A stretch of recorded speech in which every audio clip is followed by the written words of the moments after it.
Dan juga mungkin karena kotanya ini mungkin pelajar ya, banyak juga yang kayak banyak lah orang-orang hebat gitu, profesor-profesor dari sini di sini. Ya, Kayak Masya gitu. Allah ya.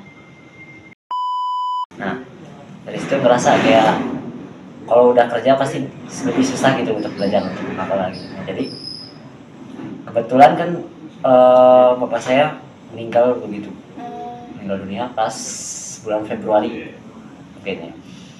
Nah terus dari situ saya niatnya pengen kerja awalnya, cuma setelah saya balik lagi ke pondok sebentar untuk melaksanakan waktu itu tasmi, kayak dijadikan agar bisa lah bermasyarakat gitu ya, bukan orang yang anti sosial. Iya. Anti sosial bukan.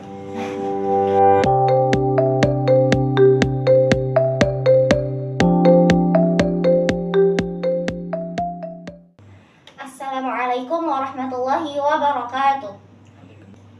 Halo guys, apa kabar semuanya? Semoga kalian semua selalu dalam keadaan sehat walafiat. Perkenalkan, saya Zainab Zakiah yang akan menemani kalian pada acara podcast Tahfiz Talk kali ini. Hari ini kita kedatangan narasumber baru yang sedikit unik.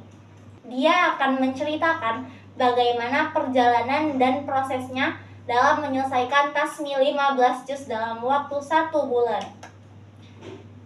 Oke, langsung saja kita sapa narasumber kita kali ini. Halo Mas. Iya. Apa kabar nih Masnya? Alhamdulillah baik. Alhamdulillah. Sebelumnya perkenalkan diri dulu, boleh silakan. Nama saya Ismail Noh. Di tahun ini sekarang umur 18 tahun. Dan saya asal Jakarta, lahir di Jakarta. Oh, asal Jakarta ya Masnya. Sekarang berarti tinggalnya masih di Jakarta atau udah pindah nih? Kalau Jakarta itu paling rumah nenek doang. Kalau sekarang tinggal itu di Bandung. Oke. Kalau boleh tahu mondoknya nih dari usia berapa ya? Mondok itu usia 14 tahun. 14 tahun. Jalan 15 ya. Wah, Masya Allah banget ya. Berarti dari 14 tahun ke 18 tahun itu mondok terus atau ada sekolah formalnya gitu? Kalau dari situ nggak ada sekolah formal. Paling sempat berhenti mondok berarti sekitar 2 bulanan. 2 bulan. Lanjut lagi ke sini. Singkat ya. Tapi menghasilkan hasil yang berkah lah ya umurnya. Karena kita memang harus memanfaatkan masa muda kita untuk hal-hal yang bermanfaat seperti membaca buku, menuntut ilmu. Nah, pemuda-pemuda zaman sekarang itu kan mageran ya rata-rata, tapi semager-magernya kita harus tetap wajib menuntut ilmu. Yeah.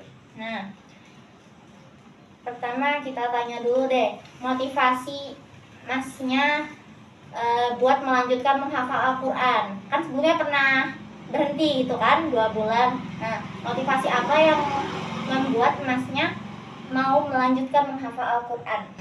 Baik. Kalau untuk motivasi itu karena kebetulan kan saya waktu itu udah pernah kerja, dan di saat kerja itu saya nggak bisa belajar sama sekali gitu kan. Bahkan juga mungkin sekarang saya sekolah paket ya. Nah sekolah paketnya juga nggak kerjain. Nah begitu kayak ngerasa kayak kan kerja itu di pasar, saya itu pulangnya berangkat pagi pulang sore gitu. Nah dari situ ngerasa kayak kalau udah kerja pasti lebih susah gitu untuk belajar untuk apa lagi. Nah, jadi kebetulan kan bapak saya meninggal dunia pas bulan Februari kayaknya. Nah terus dari situ saya niatnya pengen kerja awalnya, cuma setelah saya balik lagi ke pondok sebentar untuk melaksanakan waktu itu tasmi 30 juz, jadi bersama-sama itu ada program. Nah itu saya balik ke pondok dulu bentar. Nah habis itu saya izin gitu pulang pengen selesai gitu, ingin kerja dia. Nah terus dapatlah nasihat dari guru, dari mudir itu. Nah disuruh katanya selagi masih bisa dari ilmu gitu, dari ilmu belajar. Tapi kalau misalnya mau kerja, cari kerjaan yang sekiranya besar gitu. Nah dari situ saya mikir gitu, istiqoroh. Nah begitu kan bapak saya nggak ada, saya pindah ke Bandung. Nah di Bandung itu saya kayak udah mana kan gak ada jaringan gitu ya, baru banget ya, teman nggak ada, nggak ada saudara juga lah, jadi susah gitu, pengen kerja juga susah. Nah begitu kayak susah gitu, jadi begitu mutusin untuk mondok dulu lagi aja gitu, untuk mencari ilmu, nambah ilmu, biar mumpung ada waktu sisa gitu. Kan begitu kan, saya kan laki-laki gitu ya. Iya. Nah terus laki-laki itu kan jangkanya panjang, kalau perempuan udah nikah suaminya yang ngurus, kalau laki-laki dia yang mengurus anak-anaknya gitu. Tanggung jawabnya besar ya. Betul ya. Jadi saya memilih untuk belajar lagi, untuk ilmu lagi, karena ya tadi tanggung jawabnya besar, dan masih ada waktu juga. Kebetulan kakak saya yang kerja itu belum ini gitu ya, belum nikah, dia masih inilah bisa ini gitu, apa namanya, bareng-bareng gitu. Ya. Saya juga sambil di sini tuh, sambil dikit-dikit mungkin bantu gitu. Oke, Masya Allah. Berarti itu di usia di tahun 2024 ini ya? Iya. Masuk sini tuh, awal masuk sini tuh tahun 2024, bulan apa nih masuknya? Bulan Mei. Bulan Mei. Ya. Oh, belum lama ya. Belum. Oke. Boleh dong sharing-sharing pengalaman selama mondok di sini. Di waktu yang singkat itu, pengalaman apa aja yang didapat? Kalau pengalaman sih di sini tuh mungkin jauh lebih banyak ya, karena mungkin udah beda ini juga sih, apa, provinsi. Kalau dulu kan di sana di Bandung, Jakarta itu masih Jawa Barat. Nah kalau di sini udah pindah Jawa Tengah. Dari cara berbicaranya, cara komunikasinya juga berbeda-beda gitu. Dan di sini tuh kan saya masih sendiri gitu ya. Nah saya sebelumnya kaget nggak ketika misalkan dari Jakarta ya tiba-tiba pindah ke Jawa. Jawa itu kan dari aksen bicara sama dari adabnya itu kan beda banget ya. beda betul. Kira kaget atau gimana gitu? Kalau kaget mah enggak sih, cuma kayak mungkin perlu waktu buat ini apa namanya, beradaptasi ya dengan lingkungannya baru. Dan biasanya juga kalau pas baru-baru itu kayak apa namanya, kayak ngomong tuh pasti pakai bahasa Jakarta lah, Indonesia. Logat-logatnya juga masih Sunda. Logatnya berarti Betawi nih, aneh kayak gitu. Ente. Ada gitu. Ya. Nah itu kan lingkungannya beda gitu, cara-cara komunikasinya beda. Nah terus kan karena saya masih sendiri juga, jadi saya nggak mau harus berbaur sama lingkungan gitu. Oh sebentar, santrinya ini jadi santri ikhwannya ini satu gitu sendiri, masih satu aja? Iya betul. Iya. Gimana nih sendiri, kayak tetap semangat atau kayak ada halangan-halangannya gitu, atau boring kah? Kalau misal boring itu pasti ada, kayak gak ada teman gitu kan ya. Teman orang-orang tua paling.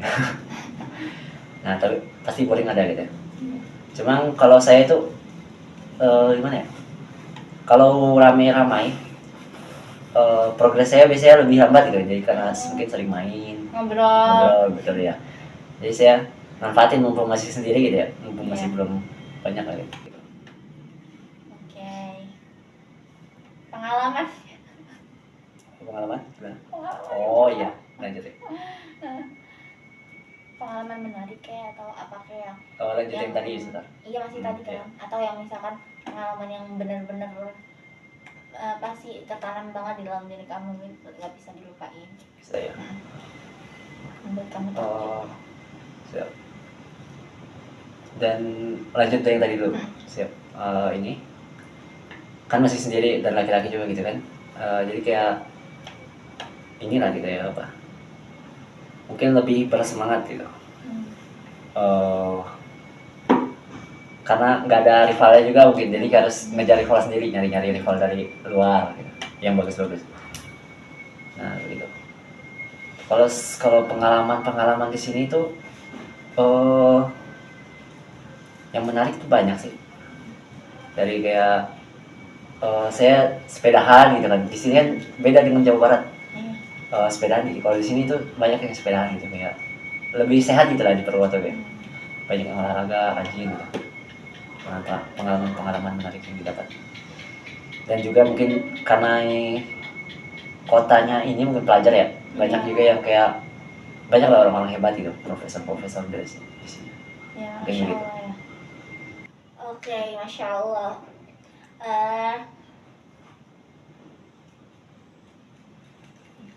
Lalu bagaimana sih proses atau perjalanan tarkis yang dilalui Mas Nuh sendiri?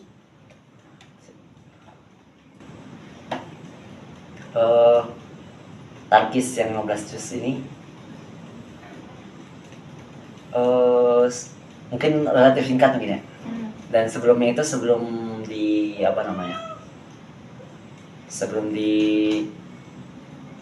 ini kayak diseriuskan gitu. Soalnya waktu itu pas baru selesai beres 16, nah itu ini gitu kurang serius mungkin. Nah terus jadi saya ngelancarinnya sendiri. Nah terus habis itu diarahin lah sama beliau Ustadz Isam untuk disetorkan biar lebih mantap gitu ya. Namun ada jus-jus yang susah gitu. Nah itu juga bukan gitu ya, emang nggak lancar gitu ya, yang kayak jus 25. Nah itu aja.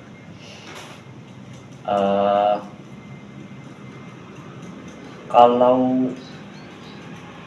persiapannya sih kayak udah mungkin pagi siang, nah cuma tetap masih susah gitu karena mungkin nggak tahu, mungkin tempatnya terlalu nyaman ya mungkin. Jadi kayak suka ketiduran mungkin. Ya gitu.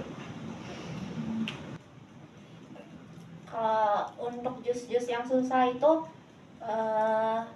kalau dari Mas Nuh sendiri gimana gitu mengatasinya? Terus apakah butuh semangat yang lebih atau ya pasti pusing lah ya menghadapinya gitu? Itu gimana kalau caranya Mas Nuh sendiri untuk jus-jus yang sulit itu? Sebenarnya kalau yang sulit-sulit itu semangat butuh sih, semangat kayak motivasi, tapi lebih banget butuh ketekunan mungkin, karena kan ada jus-jus yang sulit gitu ya. Tapi sama harusnya pengulangan gitu. Nah saya mungkin kurang di pengulangan itu mungkin, jadi ada yang begitu pas tasmi, jadi saya masih ada yang gak lancar gitu karena mungkin si ulang-ulangnya itu kurang. Jadi udah dilancarkan, harusnya kita mengulang-ulang lagi gitu setelah dilancarkan itu, karena ditakutkan hilang. Jadi murojaah yang baik itu memang harus sering diulang-ulang gitu ya, butuh kesabaran, ketekunan seperti itu. Oke, Masya Allah.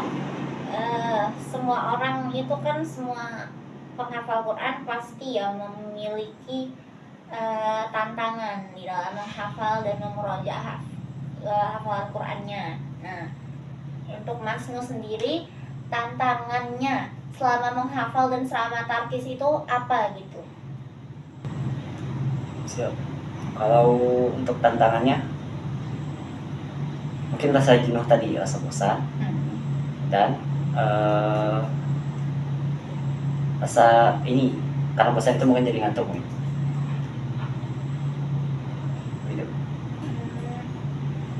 Ya, itu berarti tantangan dari diri sendiri ya. Iya. Nah, sedangkan tantangan yang dari lingkungan sekitar itu kira-kira ada apa, atau dari hal-hal yang dilalui gitu? Mungkin kalau tantangan dari sekitar mungkin kadang ya, jadi kadang yang saya rasain gitu ya, ada misal orang sekarang ini kayak mengajak bicara, nah tapi mengajak bicaranya suka panjang lebar gitu. Nah mungkin dari situ saya belajar gitu ya, harus jadi kayak bisa tegas gitu, walaupun dengan cara halus. Jadi kayak misal maaf gitu ya, misal sudah ada yang lain, mungkin tantangannya itu kayak dari orang lain gitu. Kalau dari saat perjalanan Oh, nggak ada sih. Mungkin kayak lebih ini sih, mungkin harus kita irit energi mungkin kalau perjalanan. Kan kebetulan kan tempat saya agak jauh dari tempat setoran ya. Nah itu harus ini eh mengirit tenaga gitu. Biar pas setoran itu nggak nggak fokus. Blank gitu Nggak ya. ngeblank ya. Jadi memang harus memiliki fisik yang kuat dan fit gitu ya. Iya.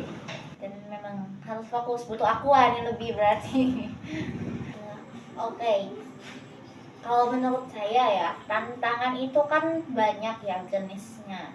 Nah, misalkan dalam menghafal Quran, seorang santri itu mungkin biasanya dia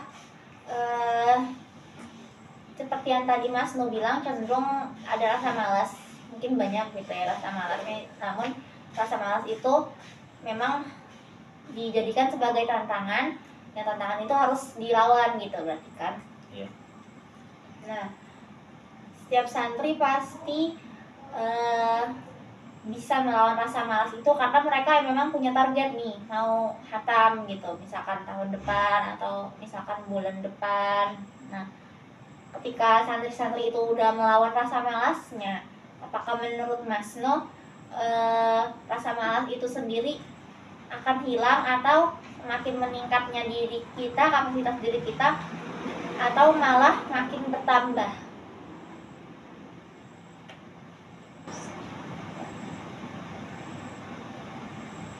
Kalau semakin meningkatnya kapasitas diri kita gitu,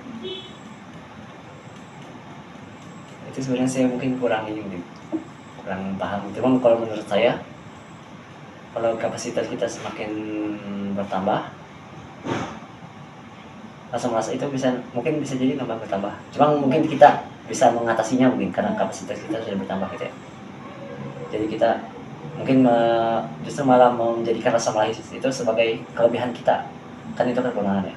Kita jadikan itu sebagai kelebihan mungkin menurut saya. Karena mungkin saya pernah terpikir ya, apakah orang rajin itu, orang-orang yang pebisnis seperti itu, mereka tidak punya rasa malas gitu? Ya. Pasti punya sih mungkin. Justru mereka mungkin dalam pikiran saya pribadi nih, mereka itu membisnis karena mereka ingin bermalas-malasan. Kalau mereka nggak mau bermalas-malasan, pasti mereka kerja keras gitu kan. Tapi dia menyalurkan uangnya untuk bisnis gitu. Untuk seperti investasi gitu kan, atau bisnis apa, atau membuat sesuatu yang padahal itu pasti kan, tapi dia mencoba untuk, karena kalau bekerja kan pasti capek gitu. Iya. Ya. Oke. Dalam proses menuju tasmi itu kan tarkis, pasti semua orang punya lah ya rasa kayak pertanyaan-pertanyaan gitu, pasti punya pertanyaan-pertanyaan yang terbesit gitu, ini gimana ya nanti tasminya kayak gitu, apakah lancar, apakah seperti apa gitu. Kalau rasa gugup sendiri ada gak? Rasa gugup ada nggak? Pas prosesnya itu kayak pertanyaan-pertanyaan ini nanti gugup gak ya kayak gitu. Iya, lancar atau enggak gitu. Ya. Nah,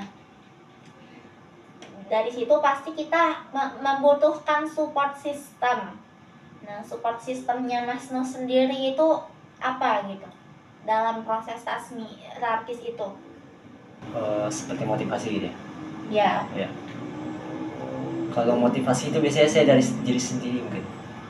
Saya ngambil motivasi gitu untuk agar bisa bermalas-malasan di hari tua gitu. Saya ngambil motivasi. Jadi lebih baik kita banting tulang di saat muda daripada nanti kita saat udah tua kan fisik kita udah nggak mendukung ya, kurang mendukung lah. Jadi lebih baik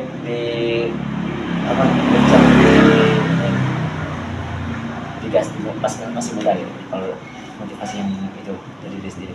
Nah kalau dari buku, saya pernah membaca buku ini, kisah seorang samurai. Itu Buku Apa tuh? Oh, The Swords of Samurai. Hmm. Nah, itu menceritakan si Hideyoshi. Dia pemimpin Jepang. Padahal dulunya itu dia cuma orangnya ini, mohon maaf, jelek gitu ya. Kayak kerak mungkin disebutnya, pemimpin kerak disebutnya. Dia jelek gitu ya, pas dulu sebelum ini. Terus dia diusir ceritanya kan.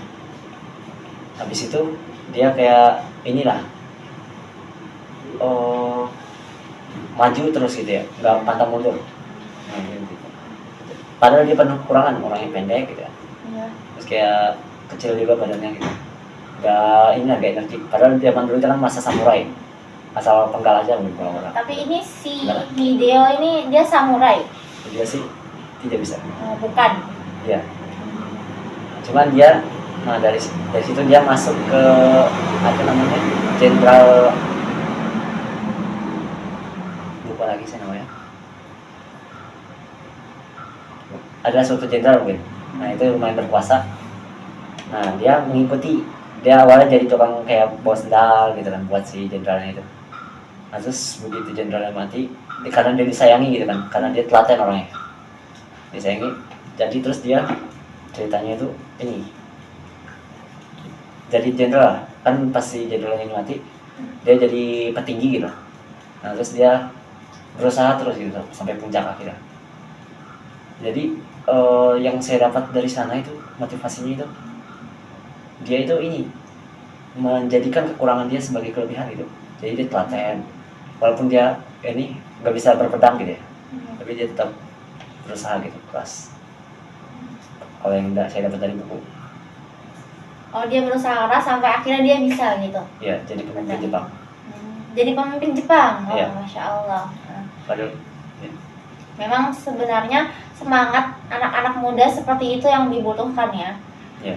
Karena zaman sekarang itu rata-rata anak muda itu mereka malas untuk berusaha seperti itu, berproses. Mereka ingin hasil-hasil yang instan. Iya. Tidak ingin melewati proses-proses, tantangan-tantangan dan ujian-ujian yang sebenarnya harus mereka lewati untuk menempa diri mereka, untuk tabungan mereka di masa tua mereka.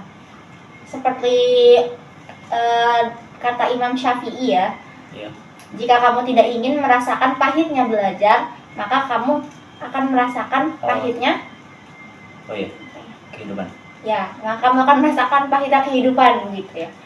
Ya, itu juga motivasi yang sangat bagus ya. Iya. Nah, oke. Kita penasaran nih, gimana perasaannya Mas No ketika proses tasmi, terus pas lagi tasmi dan pasca tasminya nih. Pasti berbeda-beda tuh ya, perasaannya campur aduk seperti kopi good day, penuh banyak rasa. Iya. Nah, itu gimana nih? Baik. Sebelum tasmi itu, saya itu pas banget sebelum tasmi gitu ya, masih ngelancarin lagi gitu ya, nggak lancar. Itu kayak ada dikduk lah, lancar kayak bisa kayak gitu. Tapi Bismillah gitu ya, digasin aja. Walaupun ya pas tasminya, pas tasminya itu juga kayak udah ini nggak lancar gitu, nggak bisa, pasti kayak rasa nggak percaya diri ada gitu. Itu pas hari tasminya? Pas tasminya ya, karena kayak nggak lancar, bentar aja gitu ada gitu. Terus pas ke tasminya mungkin jadi kayak lebih plong gitu, alhamdulillah bisa gitu rasanya, jadi lebih tenang. Mungkin gitu. Oke, dari setiap hal atau peristiwa-peristiwa yang kita lewati ya, pasti kita akan melihat hal-hal kecil yang memang hal-hal itu bisa dijadikan pelajaran.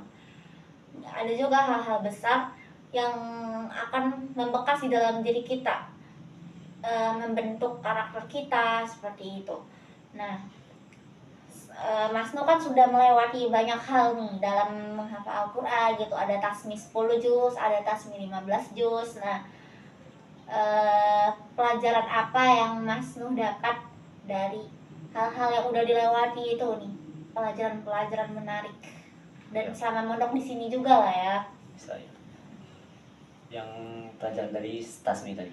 Yang Dan pondok, selama mondok dan pas setelah tasmi itu pasti mendapatkan pelajaran lah ya, walaupun kecil pasti kita mendapatkan pelajaran. iya, dari yang pas mondok dulu. So,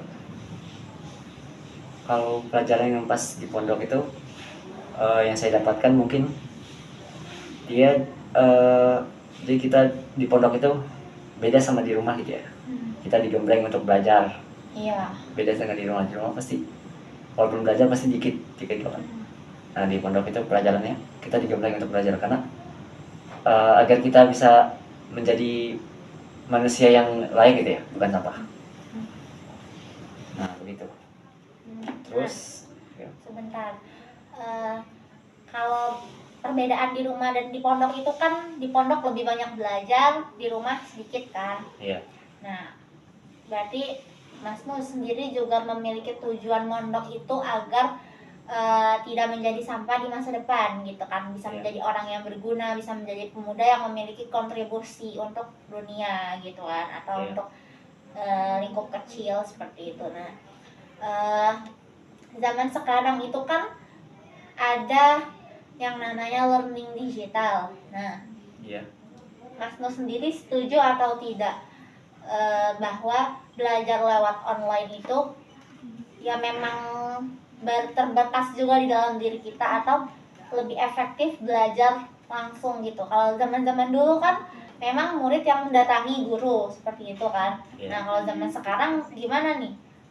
Di online, di digital gitu kan, kita hanya belajar lewat layar HP seperti itu kan. Nah, itu bagaimana pendapat Mas? Iya. Mungkin kalau tergantung mata pelajarannya juga mungkin. Kalau misal kayak tahfiz dan sesuatu yang butuh mentor seperti misal coding dan lainnya gitu ya. Itu mungkin perlu ini mungkin apa namanya? Perlu guru. Walaupun misal mungkin kita nggak bisa datang langsung, tapi kita harus pokoknya ada guru lah, kayak misal lewat Meet atau apa. Tapi mungkin ada juga ilmu-ilmu yang bisa didapatkan tanpa guru learning digital gitu kan. Seperti misal belajar sejarah lah, belajar mungkin kayak apa ya, cara berkomunikasi itu kan juga bisa didapatkan dari digital itu.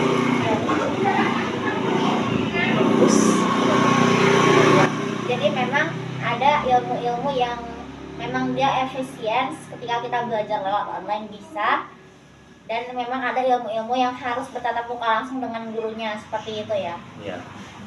Karena memang katanya kan ya, ketika kita belajar mendatangi guru itu kan lebih baik ya. Iya. Seperti Muhammad Al-Fatih yang dididik oleh orang tuanya dari kecil.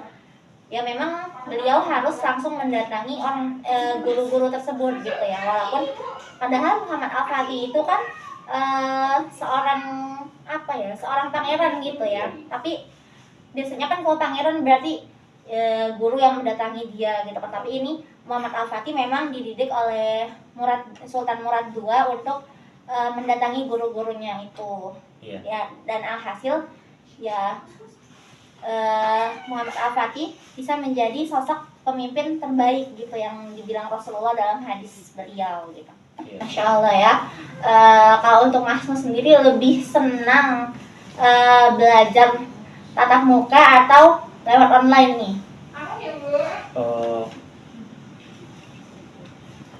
Kalau misal tatap muka itu lebih kelebihannya. Iya. Kalau lebih senang mah mungkin lebih senang yang nggak tatap muka, soalnya karena lebih cepat. Apa nih, kaum mageran atau emang ada hal lain ya, alasan lain? Informasinya lebih cepat mungkin. Seperti lewat AI itu kan kita bisa menanyakan apa aja gitu, lebih cepat. Tapi belum tentu akurat. Iya. Soalnya namanya juga AI gitu kan. Kalau ke orang mungkin kita bisa lebih kayak apa gitu, sesuatu yang kita tanyakan gitu ya, bisa. Ya walaupun lewat AI juga bisa, cuma kayak mungkin pahamnya lebih umum gitu. Kalau ke ini kan orang kita bisa berdiskusi. Iya. Gitu. Ya menurut saya juga sih ya, ketika kita bertatap muka langsung dengan orang yang kita mencari ilmu dari beliau itu biasanya memang lebih mengena gitu, lebih paham ketika kita tatap muka langsung, karena kan bisa bertukar emosi seperti itu, kita bisa lebih memahami lah ya. Iya. Kalau dengan AI itu kan hanya tulisan seperti itu. Dan dia nggak bisa menanya balik gitu. Iya benar. Mas Nu sendiri tadi kan di sini baru berapa, dari bulan Mei sampai Desember ya? Iya. Tes matematika nih berapa bulan? Nah sama. Saya juga nggak tahu berapa. 7 bulan ya. Oke. Nah, Iya. di pondok itu berarti memang udah betah di pondok gitu ya daripada di rumah. Gimana sih pemikirannya, kayak memang lebih suka di pondok atau di rumah gitu? Kalau dari dalam diri Mas Nung sendiri? Iya. Kalau dari dalam diri sendiri mah, saya lebih suka di rumah. Karena kan namanya rumah ya. Iya. Rumahku, surgaku gitu ya. Iya, Lebih bebas. Masya Allah. Oke. Jadi cuman kalau di rumah itu ada kekurangannya mungkin, karena begitu nyampe rumah pasti kita udah leha-leha gitu kan. Iya. Soalnya emang susah gitu kalau udah di lingkungan rumah itu untuk belajar. Makanya ada yang bilang apa? Saya lupa lagi. Mungkin orang-orang luar pulau mungkin ya, belajar ke tanah Jawa rata-rata. Oh iya. Mungkin karena itu, jadi dia mencari ilmu yang jauh gitu. Iya. Soalnya kalau dekat rumah itu biasanya nggak fokus, kabur apa ya. Mungkin. Nah, selama di pondok itu kira-kira program-programnya padat atau normal nih? Normal. Normal ya. Nah, kalau untuk program-program unggulannya kira-kira apa nih? Program unggulannya sih tahfiz, bahasa Arab, sama literasi. Literasi itu seperti kayak baca buku dan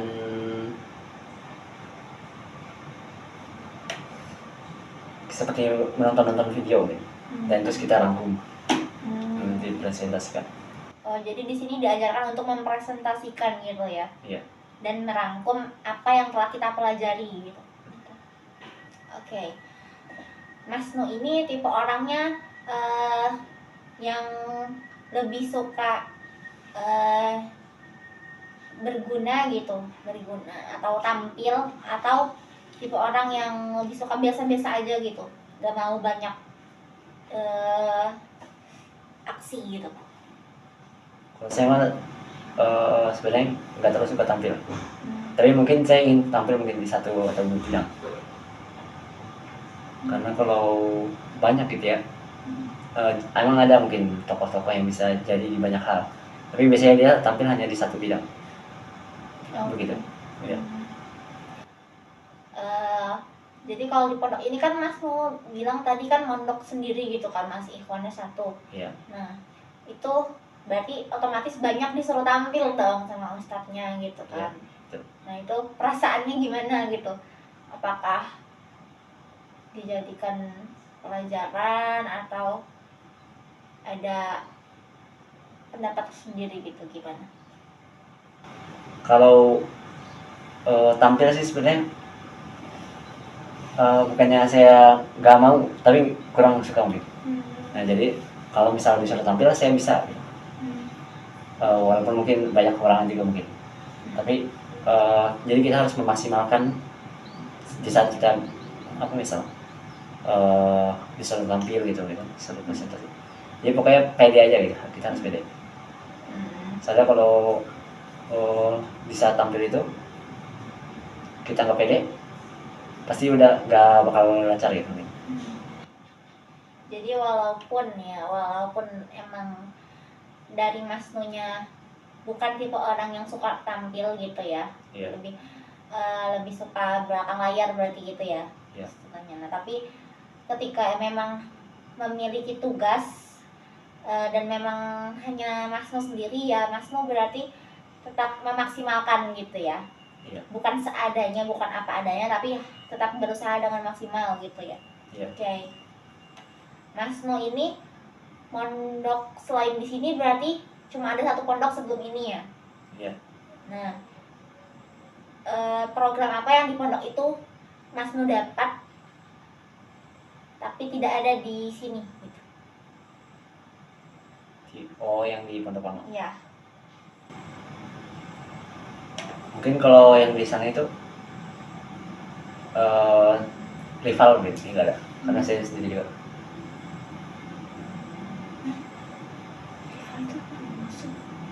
Tentangan. Kayak rival. Untuk kayak bahan pacuan kita. Jadi misal ada orang yang lebih hebat gitu, itu untuk rival, untuk kita apa namanya? Kita menjadi patokan gitu ya untuk dikalahkan. Nah, dalam berbagai hal seperti kayak olahraganya gitu. Terus kayak tahfiznya juga ada mungkin bahasa Arabnya. Nah, mungkin di sini kan belum ada mungkin gitu.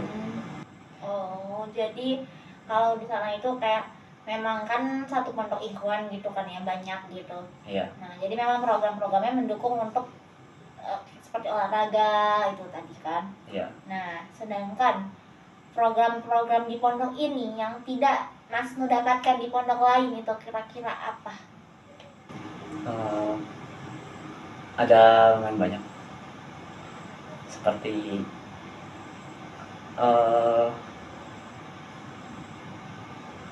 mungkin baca buku, tapi baca bukunya itu kadang saya suka ke perpustakaan daerah. Nah, di sana itu kan bukunya banyak ya. Iya. Jadi kayak di sana itu kayak baca buku, terus kadang ada sosial gitu, beda dengan pondok-pondok lain. Nah, di pondok ini juga diajarkan bersosial juga gitu. Saya diajarkan untuk kayak mengajar dari bapak-bapak, anak muda sampai yang masih anak-anak gitu, anak kecil gitu. Jadi kayak pokoknya kita itu di sini itu kayak dijadikan agar bisa lah bermasyarakat gitu ya, bukan orang yang anti sosial. Iya. Anti sosial gitu, bukan. Dan lalu jadi kayak di sini tuh kayak diajarkan juga kayak bisa kita megang HP. Nah, itu dilihat videonya, pokoknya kalau bisa dari lihat video gitu kita sebisa mungkin harus bisa ngambil pelajaran gitu. Harus bisa, misalkan nih kita ustadznya menyuruh kita menonton misalkan ceramah ini, terus kita harus bisa berargumen gitu, memiliki argumen sendiri. Iya. Kesimpulan lah ya tadi ya. Bukan cuma ceramah doang, mungkin lebih banyak kayak podcast lain mungkin, atau apa namanya, diskusi lain. Nah, di sini juga ada kayak diskusi gitu sebulan sekali. Sebulan sekali ya? Iya, itu namanya kajian peradaban. Jadi dia suka mengambil dari mungkin bahan diskusi yang lagi panas mungkin, terus didiskusikan bersama-sama dengan ustazah dan ustaz lain. Para santri juga ikut. Santri juga ya ada. Nah, itu sebulan sekali ya. Itu di online atau secara langsung? Di online. Karena kebetulan ini tempatnya jauh-jauh gitu. Oh. Ada yang dari Sumatera. Iya. Gitu. Dari tempat lain juga. Berarti santri-santri di sini tuh jauh-jauh atau itu santri alumni? Santri alumni. Oke. Kadang juga ada orang di luar gitu. Kalau nggak salah. Ya. Masya Allah. Oke. Program-program yang menarik ya, sangat menarik, dan memang di pondok lain mungkin jarang gitu ya kita mendapatkan yang seperti itu. Iya. Oke. Dan lalu ada teman, jadi kayak ada juga mungkin kayak begitu kita keluar, tapi kita masih di ini gitu, ada sebuah kayak komunitas dibikin sama dari pondok ini. Itu namanya kajian peradaban. Dan lalu di sana di ini kayak ditugasin untuk tilawah. Nah, tapi tilawahnya itu sedikit-sedikit dan disuruh sambil mentadaburkan gitu. Dia bukan tilawah saja, begitu mungkin, yang tidak ada di tempat lain gitu. Ya, bersyukur banget lah ya bisa dari ribuan pondok, bahkan jutaan pondok yang ada di Indonesia ini, kita bisa berada di pondok ini gitu loh ya, sebuah plot twist yang masya Allah gitu ya. Oke. Karena memang masa muda itu kalau kita tidak memanfaatkan dengan sebaik-baik mungkin itu bakal rugi banget lah ya. Waktu itu kan harta paling berharga untuk kita gitu ya. Ketika kita tidak bisa memanfaatkannya, tidak bisa menggunakannya dengan sebaik-baik mungkin, kita hanya membuang-buang waktu saja nih. Kayak di rumah tadi itu kan banyak ada belajarnya, cuma mungkin lebih sedikit gitu. Itu banyak waktu yang terbuang. Nah, di situ kita akan merasakan rugi banget gitu. Insya Allah ya, semoga di pondok ini juga nanti banyak orang-orang yang mendapat banyak pengalaman dan motivasi-motivasi baik untuk diri-diri mereka, dan semoga pondok ini bisa menghasilkan pemuda-pemudi yang insya Allah bisa berkontribusi besar untuk dunia kita ini ya. Sebelum kita tutup lah ya, coba Mas Nu kasih quote of the day untuk orang-orang semua nih yang lagi nonton. Mungkin nggak terlalu panjang nih. Jadi kita memang masa muda itu harus dipacu ya dengan semangat gitu ya. Karena kalau misal kita leha-leha di masa muda, nanti kita pas tuanya ini susah. Tapi kita juga jangan lupa gitu untuk menghibur diri, untuk memberi hadiah gitu kepada diri sendiri. Seperti misal yang suka makanan, beri makanan gitu. Setelah misal kita mencapai target gitu. Ya, misal yang suka olahraga atau jalan-jalan gitu, jalan-jalan olahraga. Gitu. Reward ya. Iya, reward. Jadi harus bisa memberi reward kepada diri sendiri. Nah, terus begitu kita sudah berhasil mencapai puncak, sebaiknya kita jangan pensiun gitu. Kita harus mulai mencari lagi yang baru. Seperti yang saya baca dari buku Ikigai, walaupun saya teknik orang Jepang yang hidupnya bahkan sampai 100 tahun lebih, 120 tahun. Nah, jadi dia itu walaupun dia pensiun misal dari kerjanya, dia tetap masih bekerja, masih bertani. Jadi dia punya tujuan hidup. Nah, pokoknya kalau kita udah mencapai puncak gitu, jangan sampai berhenti. Kita cari lagi. Soalnya mungkin kalau berhenti mungkin kita udah kayak merasa puas. Terus kita berleha-leha dan malah nanti jatuh lagi bawah. Tapi juga jangan terlalu misal kita udah menguasai negara nih, terus kita mau perang, invasi gitu kan. Jangan terlalu sombong juga gitu mungkin. Kita terus harus berpikir matang gitu. Mungkin begitu pesan dari saya. Oke, masya Allah ya, motivasi yang masya Allah. Semoga motivasinya nih bisa bermanfaat buat teman-teman semua, terutama buat saya juga ya. Buat saya itu masya Allah banget lah ya.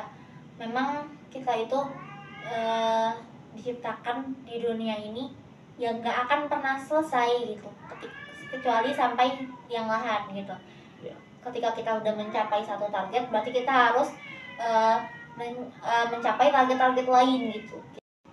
Semoga apa yang tadi di-sharing sama Mas Nuh bisa bermanfaat buat menonton semua gitu ya.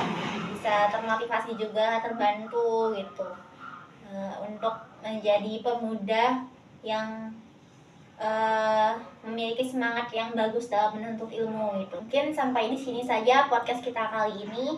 Mohon maaf bila ada salah kata, karena kesalahan datangnya dari saya dan segala kebenaran hanya dari Allah Subhanahu wa taala semata. Sekian, kami pamit undur diri. Wassalamualaikum warahmatullahi wabarakatuh.